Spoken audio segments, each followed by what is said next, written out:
Welcome to Empire Building. I'm Wendy Papazan, and together with my 4 co-hosts, we bring you weekly unfiltered conversations about leadership, growing a big empire, and living on your own terms. I'm Kimber Levitt-Keaty. We are investors and wealth builders with over $75 million in combined net worth. I'm Sarah Reynolds. We are visionaries who built more than 50 businesses with over $122 million in annual revenue. I'm Tiffany Fikes. We've led thousands of people and do it all while being pretty good moms. And I'm Seychelle Van Poole. We are your podcast to learn how to build big businesses and even bigger lives.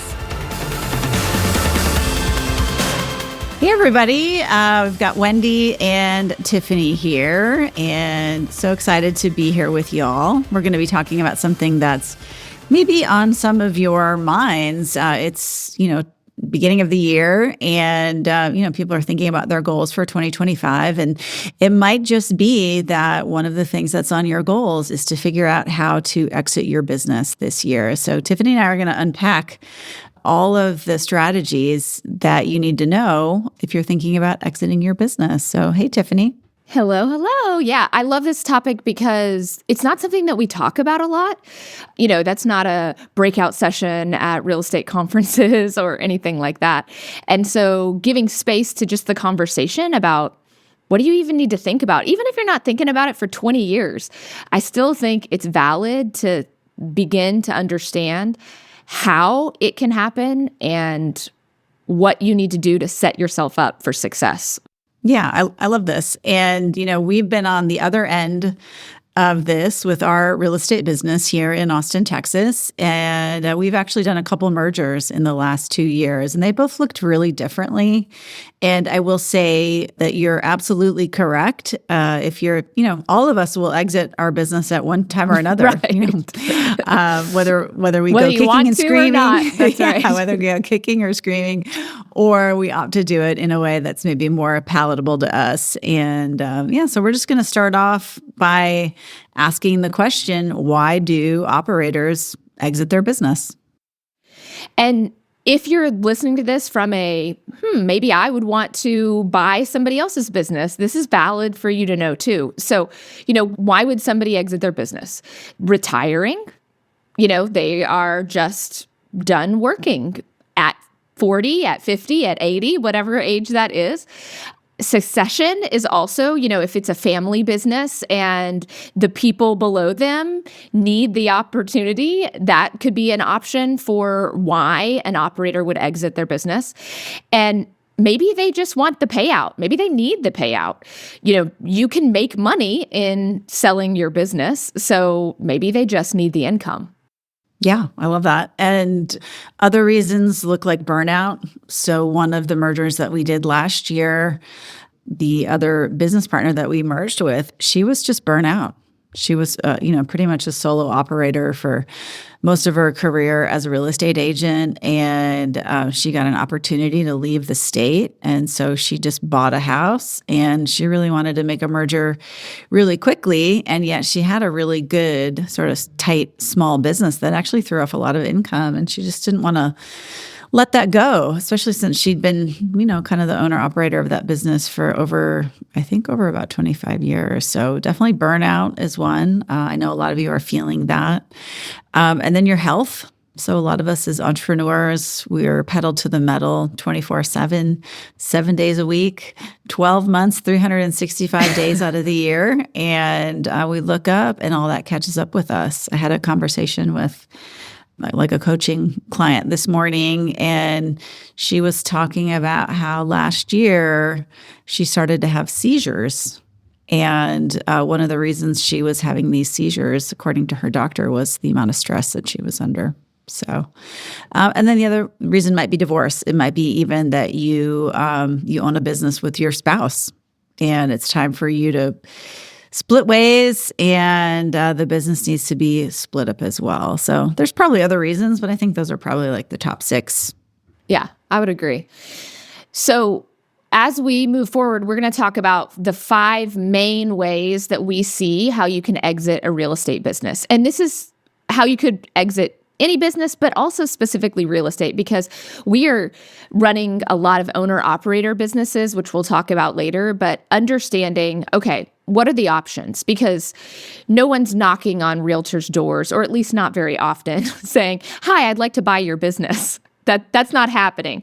So let's go through the 5 main ways that you can exit your real estate business or any business. Yeah, sure. So you got selling or gifting it. You're going to do a referral model where you're sort of referring all your leads out. You have an affiliate model, which is where you're actually joining a bigger company. You've got the model where you're going to train your replacement, which is our friend, shout out to Sue Adler. She has done that so successfully. And the other one is a partnership, which is sort of in the referral category, but it looks more like a merger, especially to everybody looking in on the outside. So yeah, and the first one of those is really selling or gifting your business. And the reality is if you're trying to sell your real estate business and really any business, it can be really difficult to find a buyer. It can just be really tough. There are several business brokerages out there. In fact, I'm on the advisory board for a company called Dealonomy, and they're actually going to be focused on sellers versus buyers. But it's, how do you find a buyer if you've got a business? And also, for a lot of owner operators, their business doesn't run that well without them. That's the reality. You wake up every day. You've been grinding for the last 10 to 20 years, and the minute you walk out the door, your business is probably going to fall apart. So there was something I can't remember what I was reading or listening to, but it was talking about buying businesses and what you should look at if you're buying the business. And one of them was how involved is the owner. And it gave you 3 things you needed to do to kind of secret shop the business and see how involved the owner is, regardless of what they tell you. And I think about this with my business, do I hit any of these things? And if I do, then I'm not ready to sell or exit the business. So number 1, if you call the main line and the owner answers the phone, that is a huge indication that the owner is not in any way out of the business. Yeah, no help at all, probably. Yeah, nowhere near. If you jump that hurdle, then you're asking questions about, does the owner ever work directly with customers? So in our world, is the owner in production? Are they still the listing agent? Are they still working with buyers? And then the third level, they could not answer the phone, not be working with buyers, but call with a problem. Call as a customer who has a problem and see if the person you get escalated to is the owner. If they're the one still solving the problems, then the owner's too involved in the business. Oh, this is so good. I feel like I do need to sneaky shop some friends of mine. Yeah. Yeah, so I love that. I just thought that was a good framework for you as you think about yourself or as you think about going into business with somebody else or buying a business. Those 3 metrics need to be in place, or those hurdles need to be jumped without the owner's involvement for you to pay top dollar for the business. I love that. The only other thing to think about there is if you decide to sell or gift your business, honestly. I was reading somewhere that in Japan, this is especially problematic. There's lots of businesses, especially in rural Japan, that have no obvious owner, no obvious successor. And sometimes you might have to owner finance. So you might actually have to meet someone and say, listen, I know you probably can't afford to buy me outright, but maybe we could do a payment plan, based on profits over the next 5 years or something like that and buy them out that way. But if you do decide to do this and prepare to sell, there's definitely some things that you need to do. So like Tiffany said before, you need to plan this. You're not going to just decide to sell your business and then sell it the next day. And the main thing that you probably need to do is you really need to clean up your financials. And actually had this conversation yesterday at one of our Build Hers for Her Best Life Empire Circle. And someone was asking me, so how do you, if you're looking at your profit and loss statement, how do you make it sort of look clean, but at the same time, your CPA is telling you can deduct all these sort of like quasi-personal expenses? Like, how do you do that? And so you definitely want to clean your finances up. So if you're someone where the business is paying your insurance, the business is making your car payment, the business is, paying for every coffee that you've ever had, since you've become a realtor, you probably want to pull some of that out, because imagine that the new owner isn't probably going to be paying for those same kind of expenses. So it's not really a true accounting of really the profit in your business. Yeah. So we do accounting in direct and indirect. So we have direct expenses to the business and then indirect. These are expenses, but not that are directly feeding the bottom line. So examples of that would be, meals. When I take people out to lunch, I call that an indirect. It could go either way, but I'm going to err on the side of, let's just call that not a direct to the business expense. Payroll, direct. Rent, direct.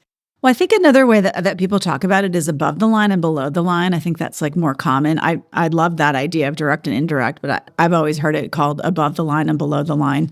And so for me, a great example of this would be I have a personal and executive assistant, and she does help me make sure that my business runs every single day. And she's taking care of some of the other things that are going on my life. So she's handles the queries from some of my rentals. She helps me buy gifts for people in my life. And, that's time that would be spent. My time is finite. So the business does pay her, but that's below the line. So that if another business owner came and took over the business, they're not going to hire my personal assistant. That's not integral to making the business run.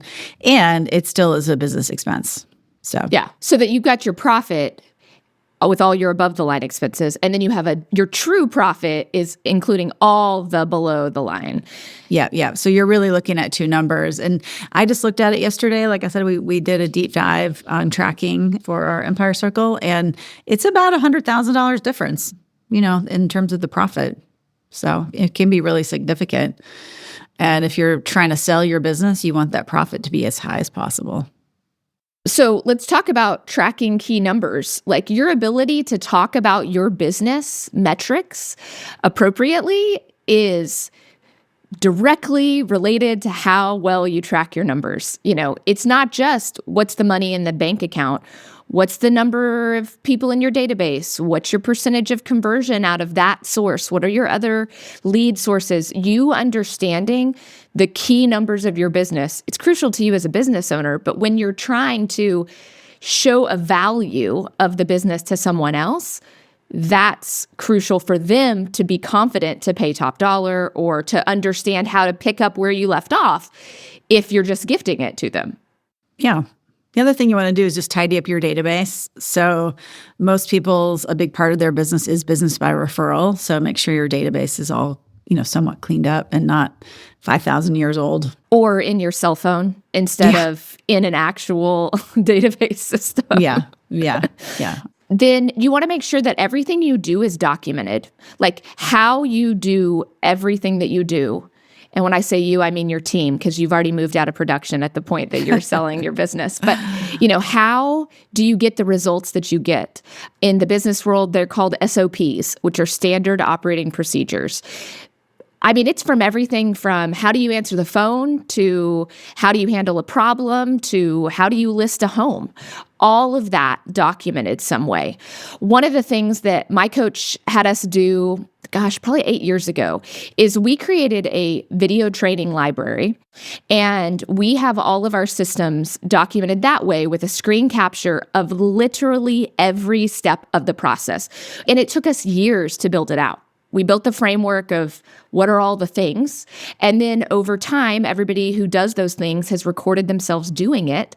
And now we have a robust library where if somebody gets sick and can't come to work and a listing has to be entered and the agent has to do it and has never done it before, they can look at that video and do it. So whether it's written, whether it's videos, you just need to make sure that they're documented well. That's so good.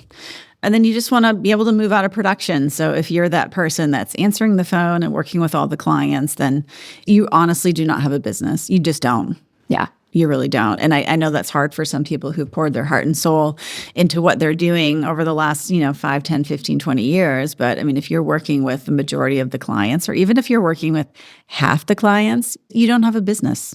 You just really don't, because so much of that profit is really just your labor.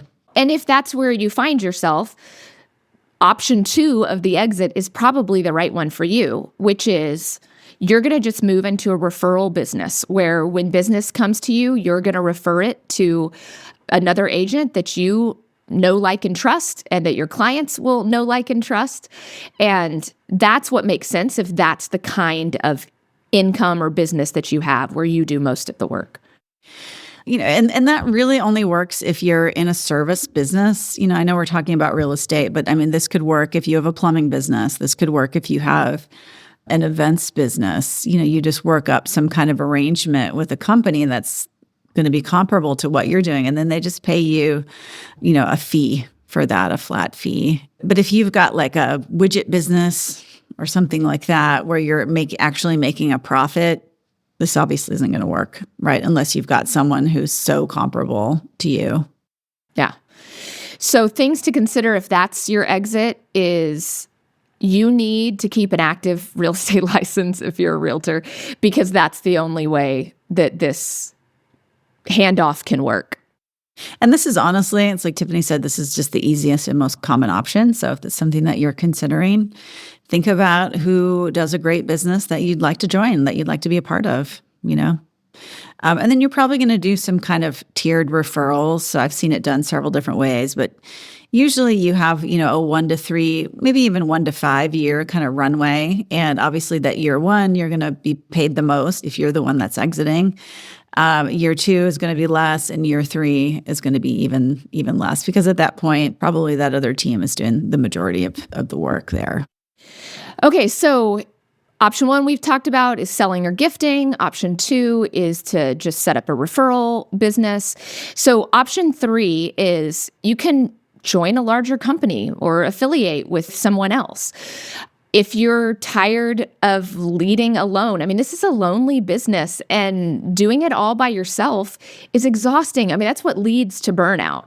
And so if you're tired, or if you just want help running the business, this could be a really good option for you as a runway to exit, or as the complete plan of the exit. Is maybe you don't actually want to exit, you just want to get rid of the stuff you don't want to do anymore. And this is perfectly fine. I think sometimes we're on this habit of grinding.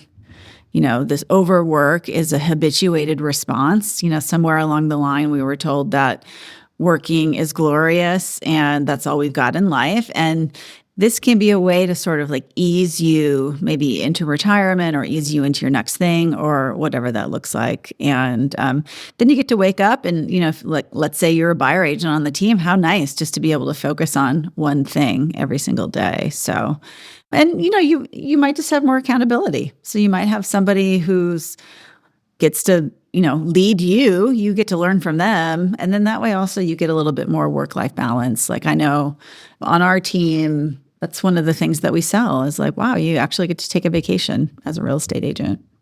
Yeah, it's huge. And often people consider it less than, or they failed if they do this, but that's just so not true. Your ability to live the life that you want is more important than the split number on a piece of paper, or your, like Wendy said, the grind of having done it all yourself. Our culture, we got to get rid of that. Yeah. Well, and some people actually make more money as a salesperson on a high performing team than the leader even does. That's for sure had been the case for me in my organization some years in the past, where my top agents have definitely made more money than me. Yeah, same. Because, either it's been a bad year, or I haven't allocated my money, or I've just decided to sort of ramp up and spend more money. And I look up and wow, yeah, some people on my team have actually made a lot more money than me. And so sometimes I'm like, wow, I wish I was an agent on my own team, Yeah. Because then you don't have the hassle of, and the responsibility of leadership. Personally, I love it. I love to lead things, but it's not for everyone. Yeah. Okay, so let's talk about training your replacement. So that's number 4.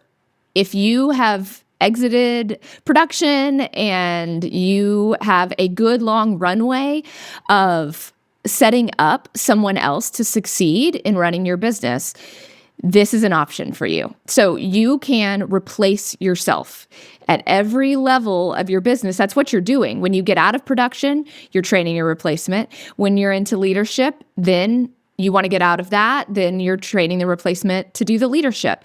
And who we talked about with Sue was someone who had been in her business. I mean, it is flourishing. Sue Adler, Sue Adler team, the number 1 real estate team in all of New Jersey for many years, honestly. And, Sue didn't have to train someone as her replacement, but I mean, she's so glad that she did. She just shared her incredible year-end numbers. And frankly, it's phenomenal, what she and her replacement, Scott. So Scott joined her team when he was 18 and has been helping her run that team for over a decade. And it's what they've built together is quite remarkable. And now Sue gets to, float between her house in Florida and her house in New Hampshire and do what she wants in the business, which is working with the agents, training, helping get business to the business, and she doesn't have to lead the thing anymore. And for that, she's so grateful. And honestly, she was never the best person to do that. I mean, she would tell you that. And so hiring somebody who was motivated to do that has been really powerful for her. And it takes time. He was 12, 14 years in the business before she handed the reins over. But if that's the way you're going, you need to start with, who will it be? Is this going to be somebody in my family? Is this going to be somebody that's already on the team? I don't think Sue, when she hired Scott at 18, was like, this guy, he's going to be it. I mean, maybe she did. I don't know. Maybe. We should ask her. I don't know. Scott's pretty remarkable. Yeah. But, at a point you realize, okay, this is someone I can lock arms with for a little while, get them up to speed, and then they can take this thing to the next level, even beyond where I could take it. Yeah. Well, I mean, I even think about, Gary Keller and Keller Williams, and, Gary did such a good job of taking the company from, 0 to, 5,000 agents. But at that point, he had hired incredible growth leaders. Mark Willis took the company from about, 5,000 agents to, well over 100,000 agents. And I'm just not sure that Gary could have done that leading. Gary, of course, was very heavily involved in that, but you have to understand what your strengths are. And what's weird about when you start a business is you actually do all the things and you actually get rewarded for doing all the things. And so you have to unhabituate yourself from doing all the things and come up with a different kind of dynamic for yourself, which is like, okay, let's stop and think, what do I like to do? What am I best at? And then who are those people that can do it better than me? Okay, so then that leaves us with number 5, partnering. And Wendy, I'm excited for you to talk about this because you've done this well on the receiving end of someone partnering their business as an exit strategy. So I'm going to let you take the mic. Yeah, for sure. Yeah, so we partnered with a very well-known, well-respected team in my market. It was actually the Gentry Group. So Gary Gentry was the very first Keller Williams agent and has been in business over 40 years, has had a runway of incredible year after year after year after year of making money, growing his team. And, at one point, his wife, who was helping him run the team, basically says, like, hey, I'm out of here. I'm done. She was running a lot of the operations side of it. And so then Gary says, well, hey, I'm not done. I don't want to retire. I don't want to, this is a guy who, to know him is to admire his enthusiasm and energy. He's incredible. And, he gets like 5 hours of sleep a night. He is just a go kind of person. So for him to retire, it makes no sense. It makes no sense for him. So he starts to interview teams. And I think he interviewed 10 teams or something like that, and landed on partnering with us. And we've been doing it for over 2 years now, and I'm happy to say that it's been a huge, huge success.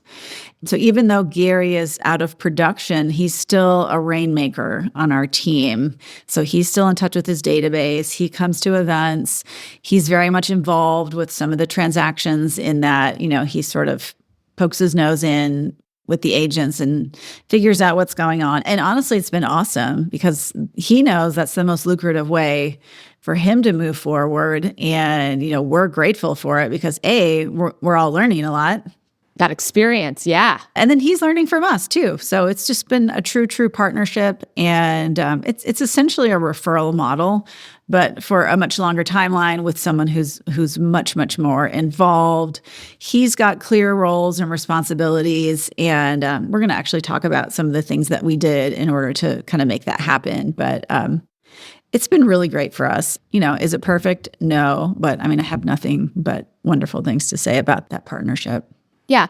And it's an option if, like the difference between a referral option that we talked about and then this is if you still want to be a little involved in things. It also gives you a longer runway of making money because you're going to be making money longer because you're involved, and it helps transition your database to this new team in a way that it continues to generate money longer after you're out of really touching base with them. Yeah. And it's really a merger. That's really, even though we didn't become, the Gentry Papasan group, it's truly a merger in that, some of his team came along with him. We are incorporating his database. We've sent out messaging to his database. And so we're actually going to talk about that. So let's just kind of jump into that. Really, there's a few things that you need to know before you decide to do a kind of a partnership merger like this. First of all, you want to understand your timeline. You can't really start this just 6 months before you want to retire. It's just not going to work as well. I think Gary was looking a couple of years out. And so you want to be looking at least a year out because you want to be interviewing different teams, and then you want to have time for the merger actually to occur. Budgeting time to explore and implement all the options is really critical. Yeah. I think Gary interviewing so many teams was really smart because you're looking for the win-win in both things. And if you only talk to one or two people and then you get into it and you kind of wonder, I wonder if there was something else. And he can be confident to know, this is great. Is it perfect? Nope. But it's the one that was right for me. So I think researching who you're going to be in business with is important because you are partnering with them. And you need to think you're giving up control of processes and things like that to this partner, and you need to be comfortable with that for your people and your database. Yeah, so good. And then number 2, you need to spend some time getting to know each other. So again, once you pick the person, or probably before you pick the person, you're going to review each other's P&Ls. So when the Gentry Group and Papasan Properties decided to merge, I asked for several years of their profit and loss statement. Tell me what you're spending your money on. What does this look like? What expenses do you expect that we need to take over? What are your values? I think one of the reasons we work so well is that Gary did such a good job of picking a team that aligned with him in a values type of way. And so he gets to show up every day and feel really comfortable that his clients are going to be, at least in a values kind of way, being treated the way that he would treat them. So that's huge. What's the team overlap? Are there 2 directors of operations? How many sales agents are actually needed? What kind of marketing strategies are you doing? As the new team, are you willing to take all of them on? Are you going to take some of them on?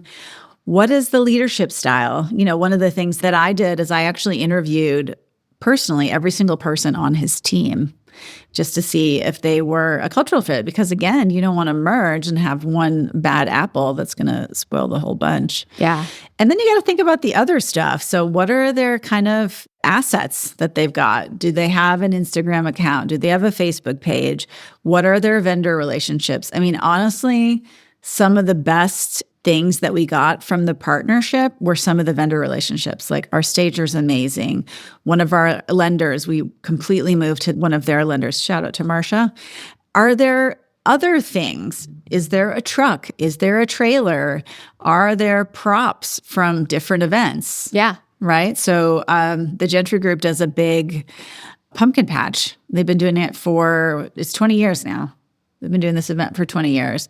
And they've got a lot of stuff, right, that goes with it. Like, who gets the stuffed scarecrows in the merger, right? Do they come? Do they convey? Or, all of that kind of stuff. And do you have space for all of that stuff? Right. Where are we putting the stuffed scarecrows?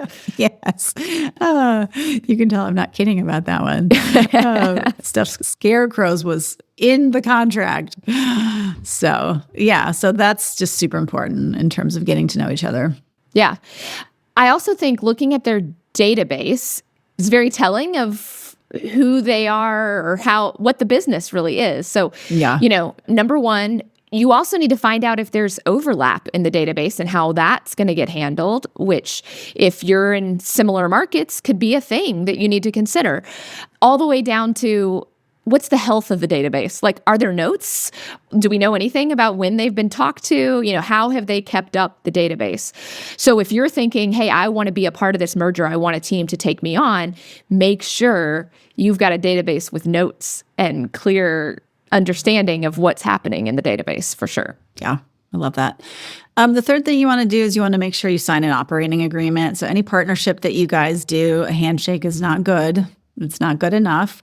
And the problem is when you get into business, actually a handshake is good enough. The problem is when you get out of business, you're going to want a very clearly defined operating agreement about what we need to do to get out of business if something goes awry. So spell out everything clearly, find a win-win financial model. And again, a lot of you ask around and ask for, a financial model and you just copy it. But you need to really do some thinking in terms of like, what are the lead sources? How much money are you going to spend? This is really an exercise in, business school 101, M&A, mergers and acquisition. Like, how does it work when that happens? And just make sure you've got a clearly outlined operating agreement there. Yeah, it's worth the money. It is worth money to have an attorney draw up an operating agreement, mostly because of the clarity. Because it's even like, I know I've gotten myself into trouble where the handshake deal was fine, except for we misunderstood each other on what a client meant or what a referral meant. And so getting a professional involved in that can help make things more clear. And of course, like Wendy says, handshake on the exit. And just understand you're not going to have everything ironed out at the beginning, which is why, you need to have your values aligned. And a perfect example of that is, so we do a lot of agent referrals, and actually so did Gary. And so we had sort of a referral agreement lined out. So if Gary brought a referral, a lead to the team, we would pay him a certain amount. And we completely forgot about, like, what if we get an agent referral? So then we're paying that referral, we're paying Gary's referral. And so that was just something that came up afterwards. And, we were able to incorporate and put it into the operating agreement moving forward. But there's going to be things that you just can't think about. Like, we're just not smart enough to think about all of them. Okay, so you've got your operating agreement in place. Now you've got to create an integration plan. Like, that's not enough, just who's getting paid how and where the scarecrow is going to live. Like, you also need to think about, how are we going to tell our clients? How are we going to tell our people? And what does that plan look like? So you've got two groups of people merging together. So you need to make sure that the new people feel welcome. And I would say over-communicating helps with that. There's no way you can over-communicate. Yeah, for sure. Actually, I was just having an internal giggle. So Derek, who's on our team, he shares an office with those scarecrows still. And he's probably going to listen to this and have a little PTSD and be like, okay, it's been 2 years with the scarecrows. Like, what are we doing? But yeah, having the integration plan, and it's the plan that we created is multiple pages. Everything is spelled out, like what happens when, there's a timeline. And, just understand that there probably will be fallout, right? When two teams merge, typically what happens, this is, not based on my experience, but what I understand to be the experience of other people, is that the team that's joining typically has the most fallout because the team that is being joined usually has higher standards. There might be more accountability, and the team that's joining might be a little bit more lax. So those agents that join, they tend to not like that, tend to leave. But that will happen. So you just have to be prepared for it. And you have to just tell the team over and over again, hey, this is not going to be perfect. It's going to be messy. And so if everybody understands that there's going to be some mess, when the mess comes, it's not a shock. It's not a surprise. Okay, number 5. So we've integrated the plan. Now let's create a launch plan for the public. Like, how are we going to talk about this?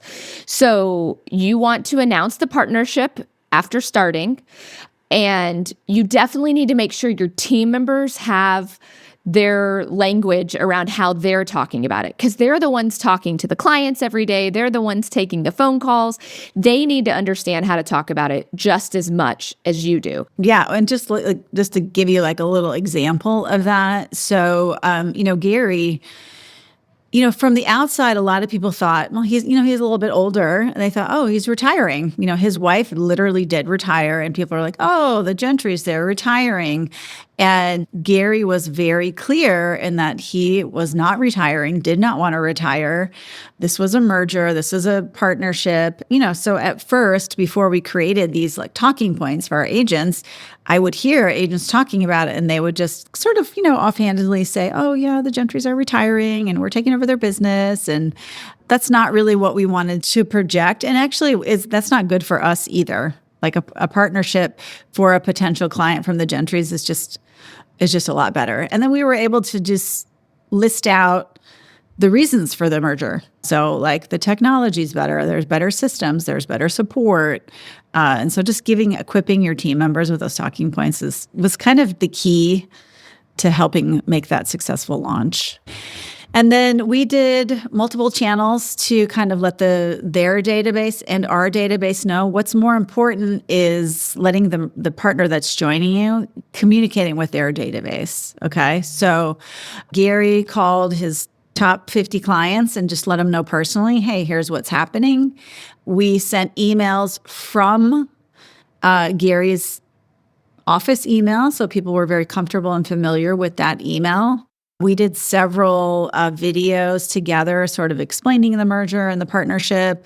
We did some snail mail. We sent a letter to everybody in the database. And actually, we just had there's a local magazine that did a feature article on Gary, and I'm gonna send out a copy of that from me, saying, "Hey, I'm so excited. My partner had this article written about him, and oh, by the way, in case you forgot, we've still partnered, and we'd love to have your business." And then, of course, social media. A lot of events. We're there together. Gary's introducing me to his top people at his events. Yeah, so make sure you've got a plan really that covers all the bases and works for whatever kind of merger you're looking at. Well, and I think what works so well in that merger with you and Gary is the timeline, the runway. You've had multiple fall pumpkin events with him where he's doing exactly what you said. So this is the ideal plan if you're 3 to 5 years from wanting the exit. Is he doing the same amount of work that he was before? No, but he is still very much present and showing up for his database to make sure that handoff is smooth and good for the overall group that he's a part of now. Yeah, and it's great. They never did Pie Day, so we always give away pies to our clients every year before Thanksgiving.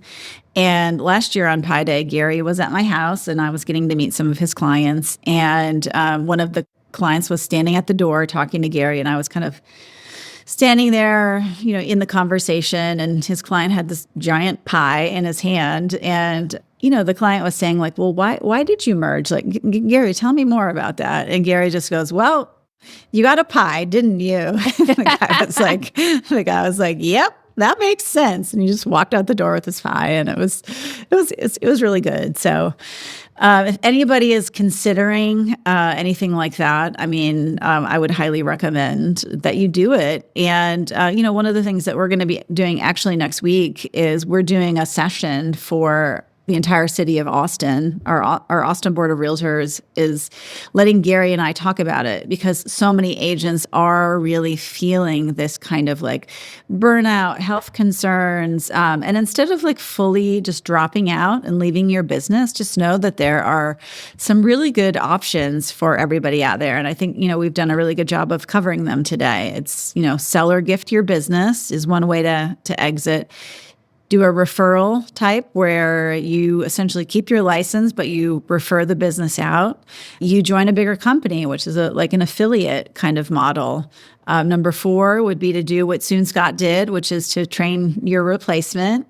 And number 5, which can be very lucrative for both parties, it's a win-win, would be to really do a partnership, which can look more like a merger, but it's still kind of a referral model. So for those of you that are feeling it, please consider one of these options. And don't forget to go out there and build a big business and even bigger life. Have a great week. Bye, guys.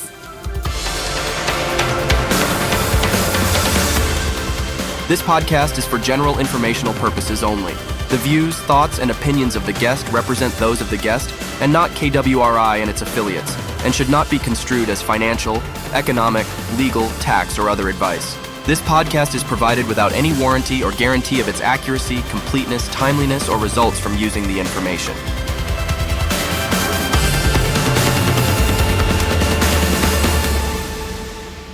Warning. You must comply with the TCPA and any other federal, state, or local laws, including for B2B calls and texts. Never call or text a number on any do not call list, and do not use an autodialer or artificial voice or pre-recorded messages without proper consent. Contact your attorney to ensure your compliance.